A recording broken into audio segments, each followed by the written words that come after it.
AppSec2Go, o podcast da Conviso. Olá, pessoal, sejam bem-vindos a mais um episódio do podcast AppSec2Go, podcast que faz parte de uma série de ações da Conviso para fomentar a comunidade AppSec. Eu sou o Gabriel Galdino, Developer Advocate da Conviso, e hoje estou aqui com a nossa convidada Giovana Cisfrança. Tudo bem, Giovana? Olá, tudo bem? Giovana, obrigada aí por aceitar o nosso convite. A Giovana hoje ela é AppSec Manager do Nubank com mais de 10 anos de experiência em TI, sendo 6 dele atuando diretamente com segurança da informação e em diversas áreas como Pentester, Blue Team, segurança corporativa, Security Officer e também AppSec. Bom, e eu convidei a Giovana aqui para a gente conversar sobre desenvolvimento seguro. Inserir falhas de segurança no software é algo que pode acontecer em qualquer fase do ciclo de desenvolvimento. No início, quando a gente esquece dos requisitos não funcionais de segurança, no meio, quando a gente ignora as práticas de codificação segura, e no final, quando a gente acaba inserindo aí uma falha de segurança durante a atualização da nossa aplicação. Então, em resumo, desenvolvimento seguro significa aí uma série de práticas, processos, ferramentas, para poder inserir a segurança durante todas essas etapas, e também pensar a segurança logo no início. E é por isso que eu convidei a Giovana, que tem uma grande experiência na área, para poder compartilhar um pouco do seu conhecimento e experiência. Mas antes, é importante dar um recado para vocês que, caso queiram ter mais acesso a conteúdo sobre a AppSec, acesse nosso blog, o blog da Conviso, o link vai estar na descrição. Lá você vai encontrar aí uma série de conteúdo, de artigos, também vai estar nossos episódios, podcast, também o webinar. E se vocês estiverem ouvindo esse podcast no YouTube, aproveita para dar um like. E se estiver ouvindo em outros canais, como o Spotify, compartilhe aí com desenvolvedores que têm interesse em aprender mais sobre desenvolvimento seguro. Bom, e para iniciar o tema, eu gostaria de convidar a Giovana a se apresentar, a falar um pouco sobre sua trajetória profissional para os nossos ouvintes poderem te conhecer melhor. Beleza, então, como o Gabriel já falou, meu nome é Giovana, eu trabalho aí com TI há um bom tempo, e quando eu comecei a fazer faculdade e tudo mais, não existia muito esse papo de segurança. Cara, assim, se existia, quase ninguém sabia falar, assim. Entregar na idade, eu tenho 30 anos, então isso foi bastante tempo. Então, o primeiro caminho que eu percorri ali foi ir para dev, justamente, né? Eu gostava de criar e codar coisas, comecei codando lá atrás em Symbian, linguagem da Nokia, que hoje em dia já... Quem é Nokia, né? Qual que é a linguagem Trabalhei... da Nokia? Desculpa? Qual que é a linguagem da Nokia? Symbian, naqueles Symbian. celularzinhos antigos, Nossa, assim, ó. Antes vixe. do Java Mobile, antes do Android, assim. Nossa. É isso. Mas eu gostei muito de lá, porque é muito legal esse sentimento de você criar coisas, né? Você, tipo, mano, você tá criando como se fosse um filho seu ali, né? Do nada surge uma aplicação que vai ajudar pessoas e tudo mais. Então eu gostava muito dessa parte de dev. Aí depois, enfim, motivos de carreira mesmo, assim, de crescimento profissional e tudo mais, eu acabei mudando para infra, que a oportunidade era melhor na época. Trampei tanto com infra mesmo, quanto redes. Então, cara, foi muito importante hoje para mim, trabalhando em segurança, ter esse background, porque eu aprendi muito a base, né? Que tudo se comunica através de rede. A aplicação não é a aplicação em si, ela tem toda uma infra por baixo, tem toda uma comunicação, e esses são outros meios vulneráveis também, né? Que a gente acaba tendo de falhas, né? Com certeza, e como você falou, né, a aplicação também é nosso filho, né, de certa forma, a gente precisa ter essa Sim. preocupação com ela. E você ter todo esse conhecimento, assim, amplo, essa experiência até, diria, holística, aí, de você trabalhar tanto na parte da frente, desenvolvendo, quanto na parte de trás, pensando em infra, é interessante porque traz também uma grande percepção de AppSec, né, porque a segurança de aplicações, ela acaba aí, de certa forma, atingindo todas as áreas, né. Sim, eu costumo até dizer, normalmente quando eu faço alguma palestra, eu participo de algum evento, que o melhor perfil de profissional de segurança para AppSec, eu arrisco dizer que são os generalistas mesmo, assim. Porque com o AppSec você não vai estar olhando só para código, só para teste de segurança, só para um ponto, sabe? Você tem que realmente ter uma visão mais do todo para poder ajudar todo mundo que está envolvido na criação daquele software sistema, né? A criar algo mais seguro. É isso aí. Eu estava nesses dias numa comunidade, aí chegou uma moça perguntando, como que eu faço para poder entrar na área de AppSec? E realmente tem que ter essa visão holística, tem que ter conhecimento de desenvolvimento, conhecimento de segurança, conhecimento aí de operações, né, de infra, essa ideia do DevSecOps. E aí, já entrando no nosso tópico de desenvolvimento seguro, é muito comum a gente falar de desenvolvimento seguro, AppSec, DevSecOps, e de certa forma esses conceitos eles acabam se correlacionando entre si.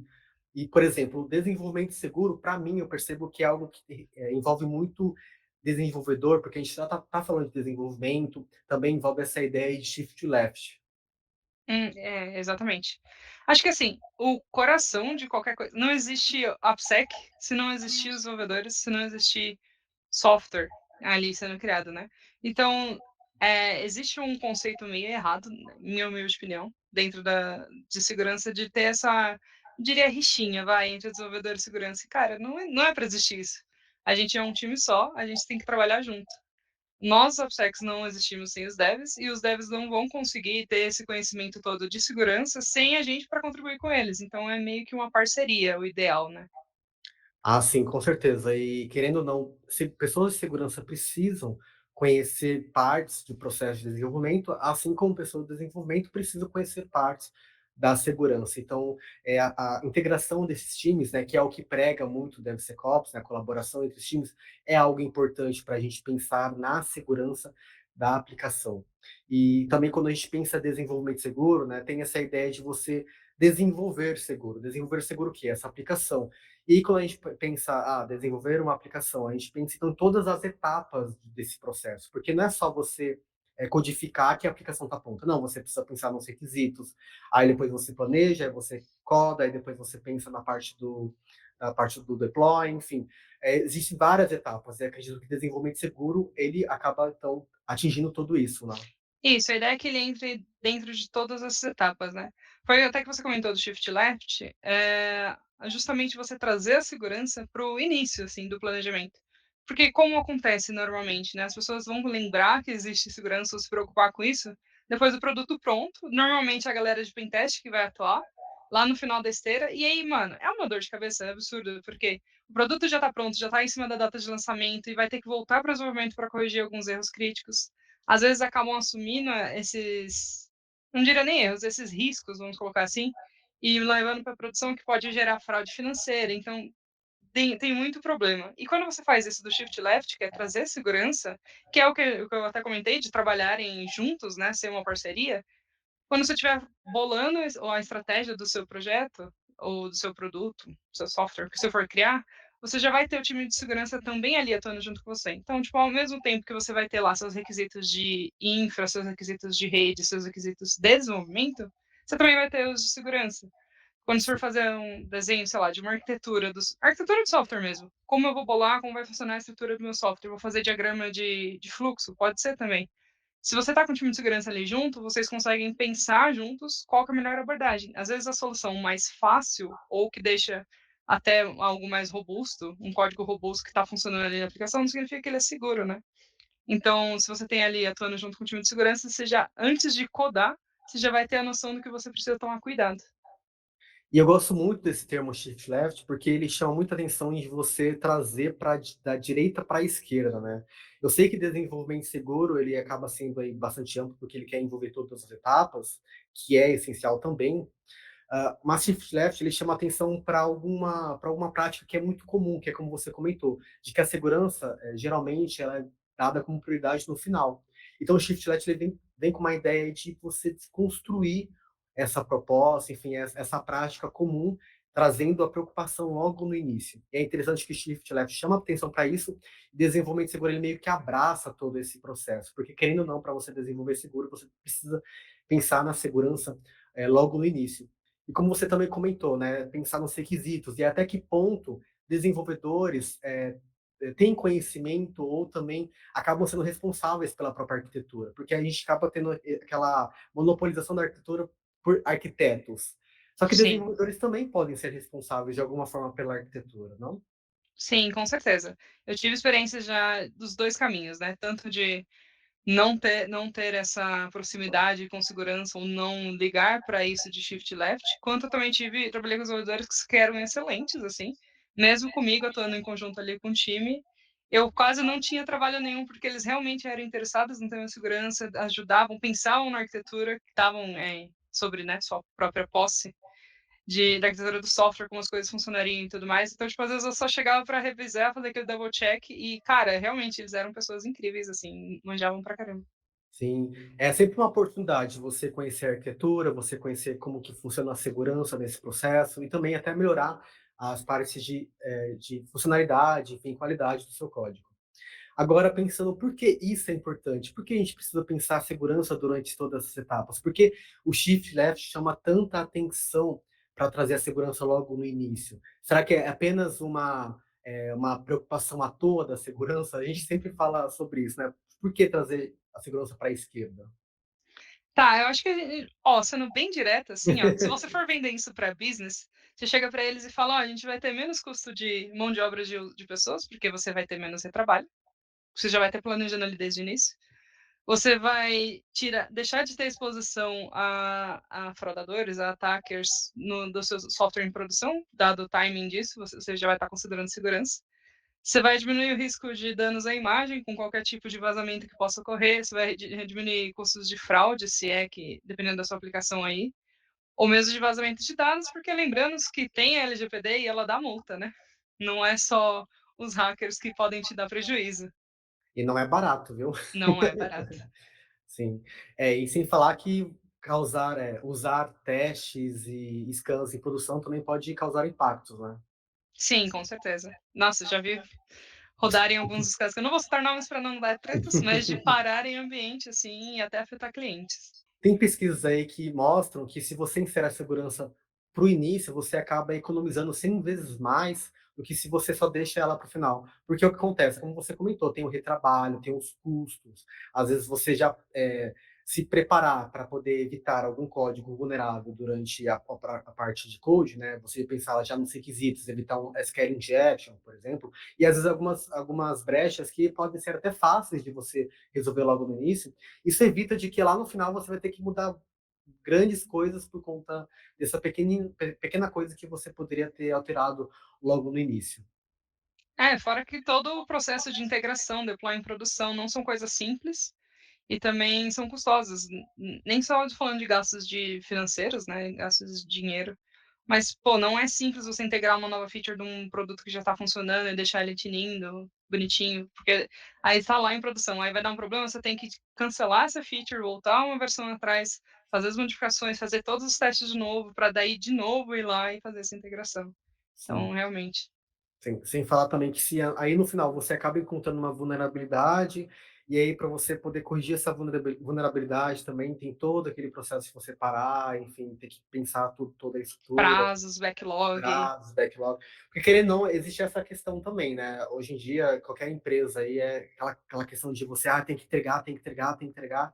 Sim, E, querendo ou não, a segurança ela é importante e a gente também tem que construir essa ideia que a segurança demora as entregas. A gente já viu que deve ser COPS aí mostra que é possível se automatizar a segurança durante o seu processo de desenvolvimento. Mas também é importante você pensar na segurança logo no início e obviamente, isso vai trazer aí umas novas tasks, enfim, novos projetos e outros trabalhos. sim. E aí eu queria que a gente pensasse alguns cenários para a gente praticar um pouco a nossa imaginação aqui. Quando a gente insere a segurança no final, por exemplo.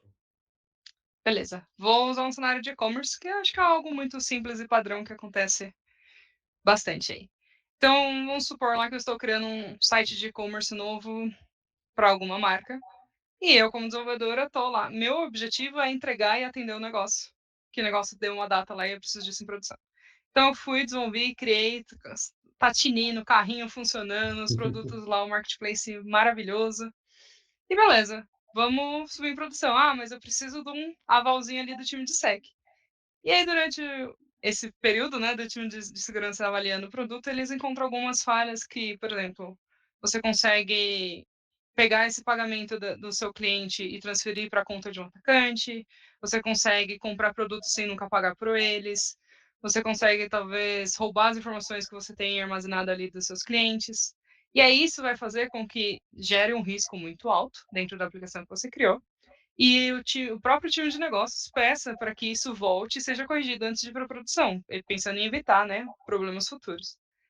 E então, algo que já estava pronto, próximo da data de entrega, vai ter que voltar para a mão dos desenvolvedores, voltar, arrumar tudo isso, é um trabalho, é um retrabalho, para depois fazer todos os testes, passar por QA, passar teste unitário, por teste integrado, e aí ir para testes novamente de segurança para validar se deu tudo ok, Nossa. e aí sim ir para produção.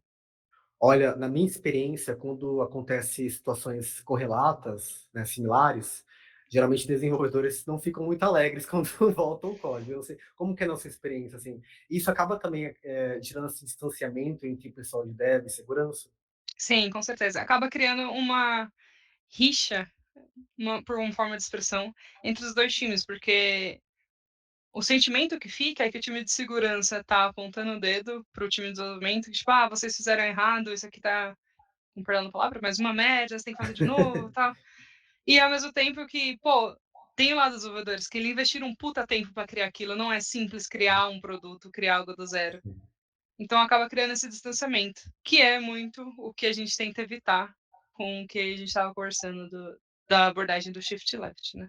Sim, com certeza. E, tem esse distanciamento, tem também esse, talvez, ranço, né, pela segurança. Falo: "Meu, eu trabalhei aqui horas para poder terminar essa feature, imagina agora vocês voltam com isso, eu tenho que mudar tudo". E como você comentou logo no início, né, construir uma aplicação é igual construir um filho, aquilo vai ter, de alguma forma ou outra, a sua mão ali, né, então você quer que aquilo também esteja bem feito, enfim. É uma situação bem complicada e isso acaba exigindo, às vezes, uma skill da pessoa de segurança, de comunicação, né, de saber comunicar esses problemas, saber também conscientizar a importância de resolver esses problemas. Porque, querendo ou não, eu sinto que falta isso, pelo menos na minha experiência nas comunidades, que desenvolvedores nem sempre têm essa consciência de que essas preocupações com segurança, elas são legítimas, elas são necessárias. Às vezes parece só o que quer cumprir com alguma compliance, cumprir com alguma norma, e não é bem assim. É, eu acho que é uma forma mais fácil, eu diria, de você trazer o time de desenvolvimento para próximo de você, ou todos os times de negócios, de Claro, QA, de todos, é literalmente passar conhecimento, sabe. Compartilhar o conhecimento que você tem, explicar o porquê, não fica muito naquela abordagem: "Não, tem que fazer porque é uma vulnerabilidade". Não, explica o que que pode acontecer, dá clareza para as pessoas e, historicamente, assim, pelo menos de todos os lugares que eu já passei, isso mu mudou muita coisa, assim, sabe. Eu via a melhora e a diferença disso, né. Uma coisa sim, que eu costumo sempre fazer nas empresas que eu passo é justamente o programa Security Champions, que eu acho que já vi bastante coisa no blog da Conviso sobre, também, legal. dentro das empresas, porque é muito isso. E nada daquilo de falar com a linguagem fancy de segurança, não, é Sim. justamente você falar na linguagem das pessoas, facilitar o entendimento delas, né, tirar esse misticismo sobre segurança e trazer para algo simples. Sendo algo simples, as pessoas entendem e elas entendendo, elas colaboram. É legal trazer essa parte de você poder transformar a segurança em algo acessível, né, isso Sim. é importante. E você trouxe Security Champion, né, e eu lembrei de algo que a gente não mencionou até agora, que é cultura. E querendo ou não, o Security Champion ele traz essa ideia de cultura, porque não é só você inserir um processo no início, inserir uma ferramenta no início, é necessária uma mudança cultural. E quando a gente fala de cultura, a gente fala de pessoas, a gente fala de hábitos, enfim, isso, claro, dentro de um contexto profissional.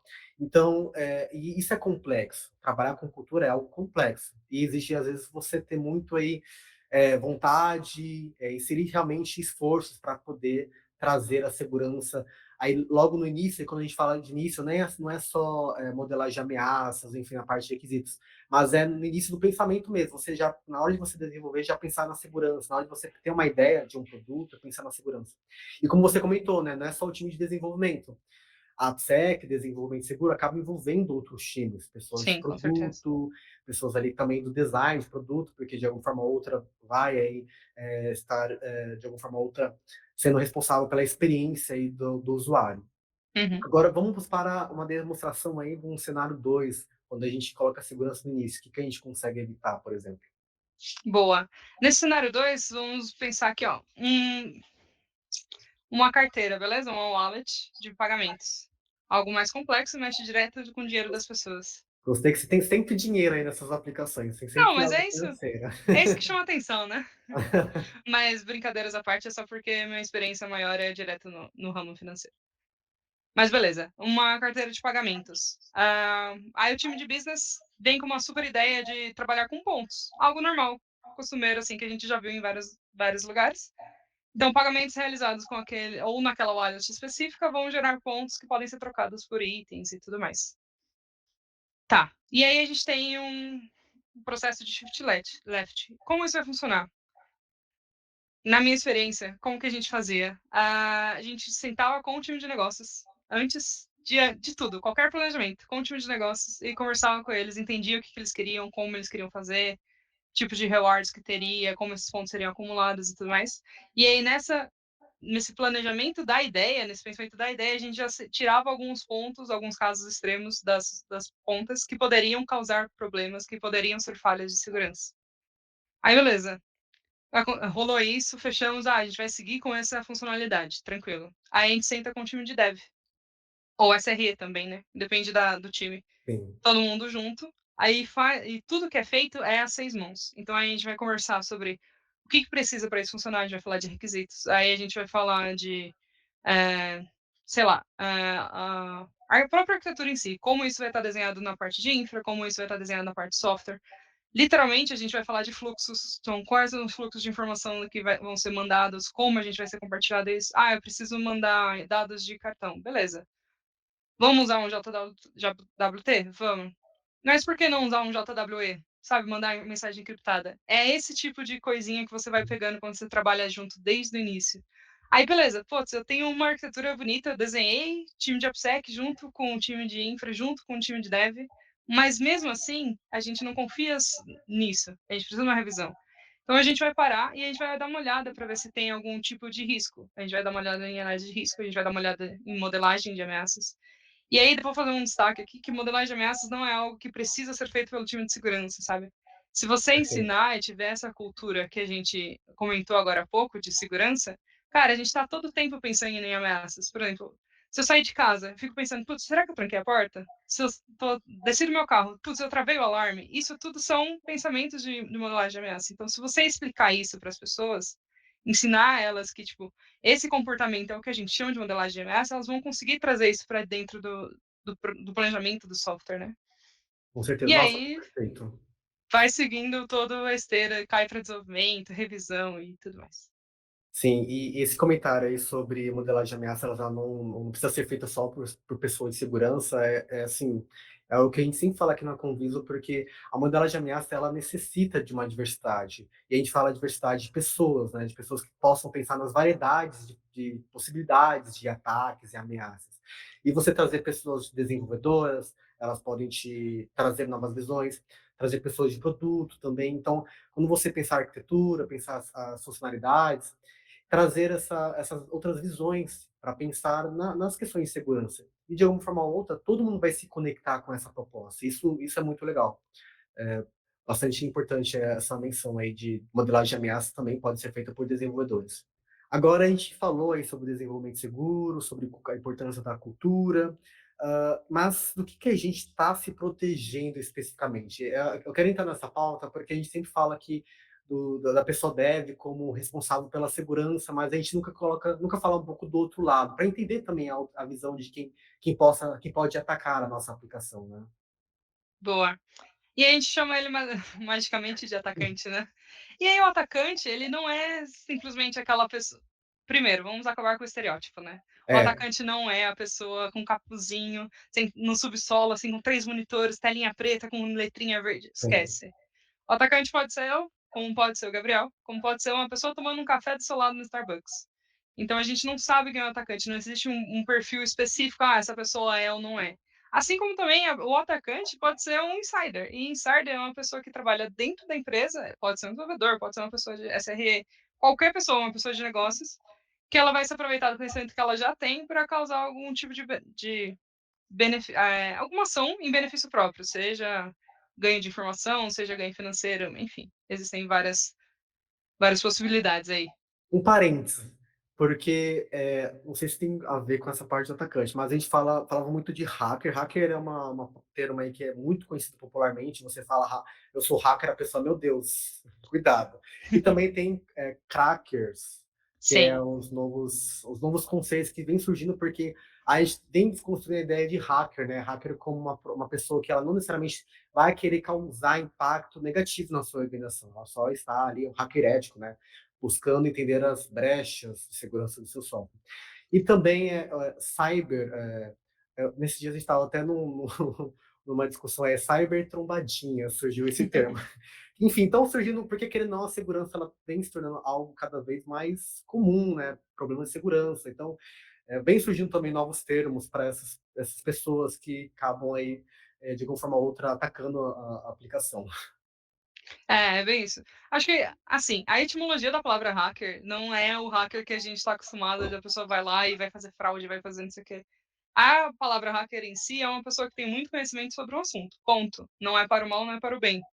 Aí tem o termo cracker, que é o termo correto, que a pessoa vai lá para causar impacto, causar o mal e tudo mais. Mas como é uma linguagem mais dia a dia que as pessoas estão acostumadas, a gente segue falando hacker para explicar o que a gente quer atingir, né?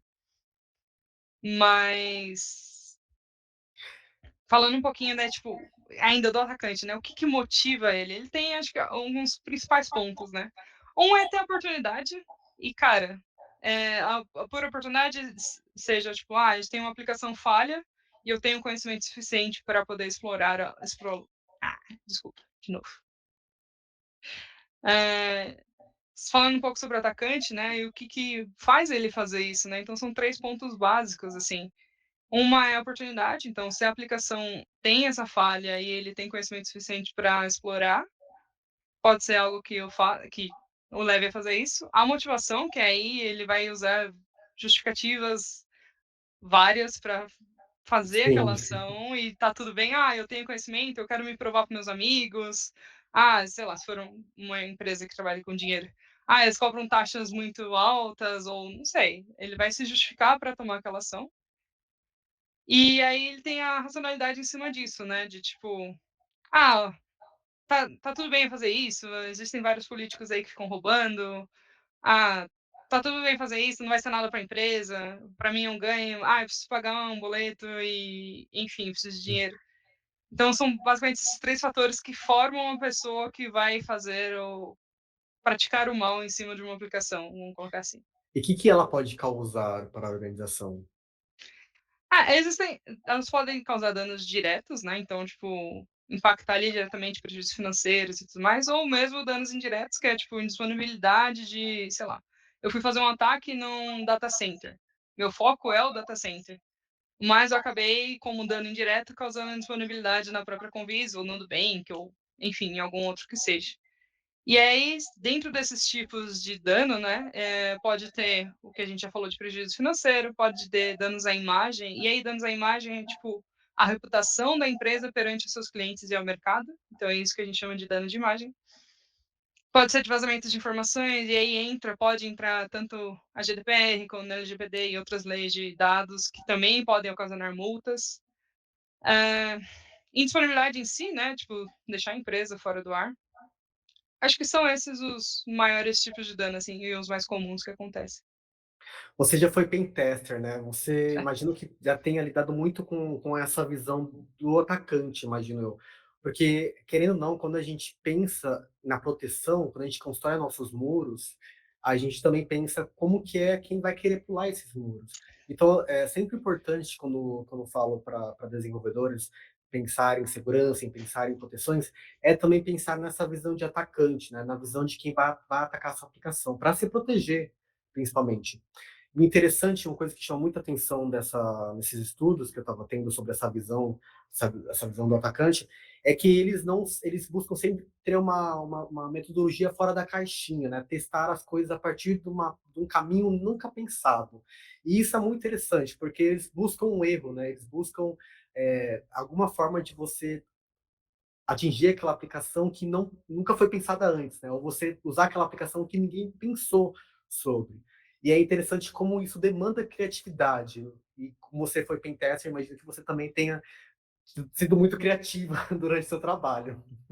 Sim. É meio que quando a ideia do atacante é levar uma arma para uma disputa de facas. Meu Essa é a Deus. ideia. Então ele quer sair do óbvio, assim. Se você constrói a sua aplicação pensando naquele caminho feliz, o usuário vai usar só assim e tal, cara, esquece isso.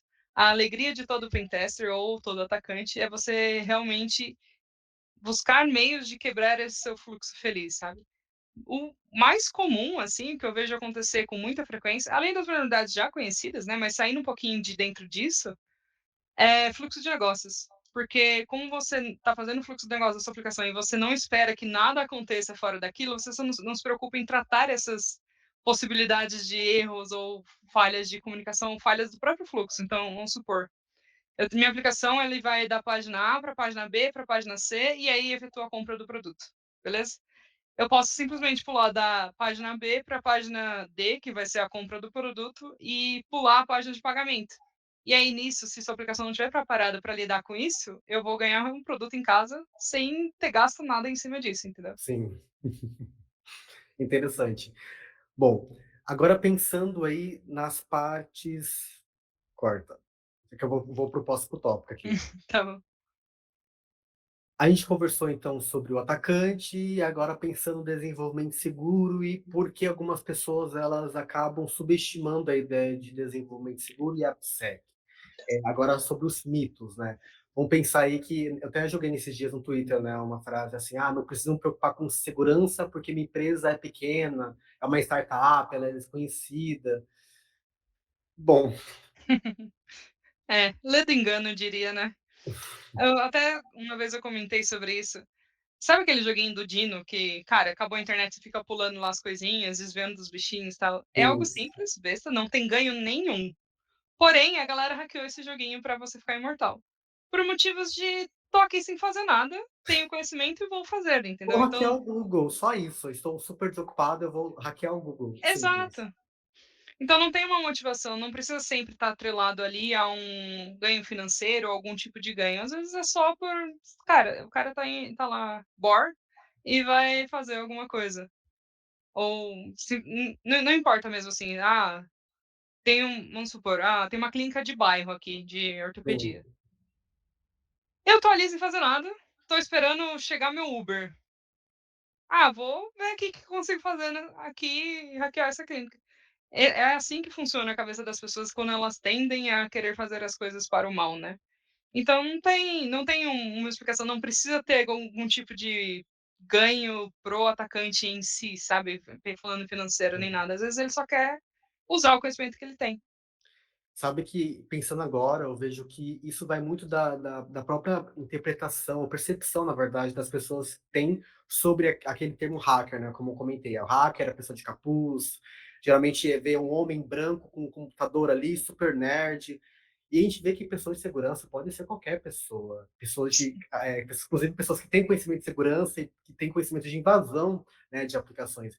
Então, desconstruir um pouco essa ideia, trazer talvez novos termos, novas modos de você representar essas pessoas. Eu acho que isso também pode trazer essas novas abordagens, das pessoas se preocuparem também, que, qualquer pessoa pode invadir minha aplicação, mesmo sendo de uma startup, mesmo sendo aí de uma clínica da minha esquina. Então, realmente, hoje, com as informações da internet, né, com o conhecimento aí muito acessível, pessoas elas podem entender como funciona uma aplicação e como invadir. Então, realmente, esse aí é um mito muito fácil de ser refutado. E aí, imagina que a pessoa está escutando agora, e aí ela fala: ela trabalha no setor financeiro, não precisa me preocupar porque não trabalha, a empresa não é do setor financeiro. E aí? Cara, não, acho que não tem muito a ver isso não. Eu já trabalhei em fábrica de software também, que obviamente desenvolvendo para qualquer empresa que pagasse. E a gente se preocupava com isso, com segurança. Porque, ó, vou te dar um exemplo simples. Eu tenho um cafezinho, o cafezinho da dona Ruth, vamos chamar assim. Ela só tem um café e vende café. Ela não tem preocupação nenhuma. O sistema dela é offline, ela não vai ser hackeada nem nada do tipo. Porém, ela oferece Wi-Fi grátis dentro do café dela. E os clientes estão lá tomando seu café e consumindo isso, trabalhando de lá e tudo mais. O que impede de um hacker pensar em ir lá no cafezinho da dona Ruth e hackear a rede dela para saber o que está trafegando ali dentro e talvez conseguir informação de uma outra empresa que não tem nada a ver com isso, sabe? Então, realmente, assim, não existe uma justificativa que fale, eu não preciso me preocupar com isso. Cara, precisa, todo mundo precisa se preocupar com segurança. Porque mesmo que você não trabalhe no setor financeiro, no mínimo, seus clientes têm dados. E aí, tendo os dados dos seus clientes, de novo, se roubar esses dados pode causar prejuízo para sua marca, sua empresa pode sofrer com isso, pode. Eu não vou nem falar de chegar no nível de LGPD, assim, mas tem, a LGPD também vai te cobrar sobre isso, mas pensa que você tem uma empresa pequena que está começando, e aí acontece um vazamento de dados dos seus clientes, como vai ficar a sua reputação? Sua empresa vai continuar crescendo? Vai continuar se desenvolvendo? Então, é meio que pensar nisso também. E tem outra agora, e é algo que acontece muito no dia a dia quando eu vou explicar para algumas pessoas com que sobre o que eu trabalho. E elas sempre comentam, você trabalha com tipo antivírus para as empresas, um firewall, algo assim, que são termos mais comuns aí também. E aí dizem assim, né, esse mito, meus servidores estão no data center, né, tá no Hum. cloud, e eles têm um firewall, então por que me proteger de ataques? E aí? Cara, eu vou contar um caso, não vou citar nomes de empresa, mas que aconteceu numa empresa, beleza? Trabalhei nessa empresa e nessa empresa ela tinha nesse exato esquema. Antivírus, data center e tudo mais, mas ela não tinha data center, desculpa, não tinha firewalls próprios, ela usava os firewalls do data center de borda mesmo. E, cara, zero preocupação, não, quem que vai me atacar? Tem ali a empresa que estou em colocation com as minhas, meus servidores, minha infra e tudo mais, eu não preciso me preocupar com isso. O que que aconteceu? Atacaram a empresa, né, de colocation, o data center lá. E aí, por não ter nenhum tipo de proteção para dentro da própria empresa, hackearam a empresa, acessaram dados, informações valiosas e clicaram. Então, sim, não é só um antivírus, não é só um firewall, não é confiar na segurança do outro. Acho que muito a gente pode falar, pensando um pouquinho de arquitetura, né, de segurança já, eu gosto muito de zero trust, né? Você não confia até que a pessoa se prove. Então, mesmo para dentro de casa e mesmo para qualquer ambiente que você esteja, sabe? Sim. E é importante também enfatizar que se a sua aplicação está em cloud, tipo, achar que o cloud vai te proteger, não, não. A gente sempre fala sobre isso. É importante você até pensar em seguranças utilizando o cloud, que aí é outro campo bem específico.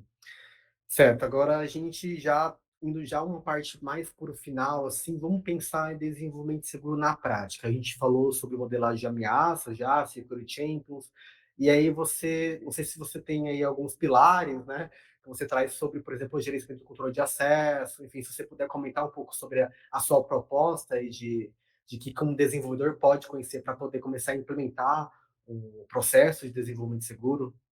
Boa. Tem basicamente. O desenvolvimento de segurança em si, ele é composto de 3 pilares. Esquece os pilares de segurança nesse momento, a gente está falando dos desenvolvimento seguro, tá?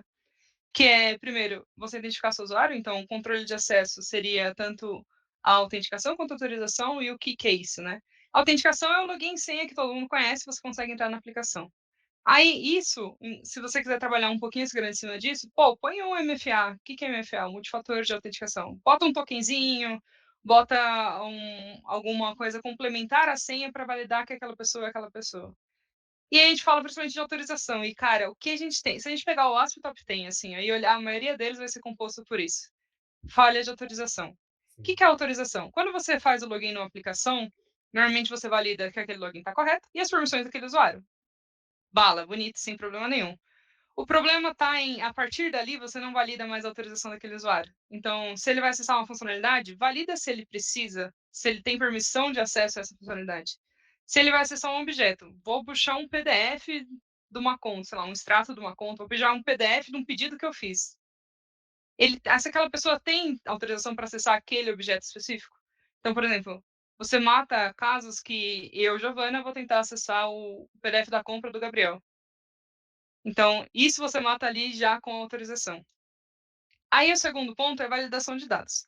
A lei maior assim que a gente pode ter dentro do desenvolvimento seguro é não confie no usuário. Não Ponto. confie. Nunca. Acabou aí, ó. Mas basicamente é você validar qualquer tipo de input que o usuário possa te fornecer dentro das suas chamadas, dentro da sua aplicação. E aí você pode validar, existem vários tipos de validação, né? Então, algumas. As mais conhecidas é a allow list, que era antigamente chamada de whitelist, mas esse termo caiu. Então é allow list. Então são literalmente coisas que você permite que aquela pessoa insira ali. Você pode trabalhar com regex, o que você achar mais factível. Tem a blocklist, que é a antiga blacklist, que é coisas que você não pode. Você especifica exatamente o que não pode conter ali dentro. Pode ser palavras, caracteres, ou o que você decidir. Aí você tem validação por semântica.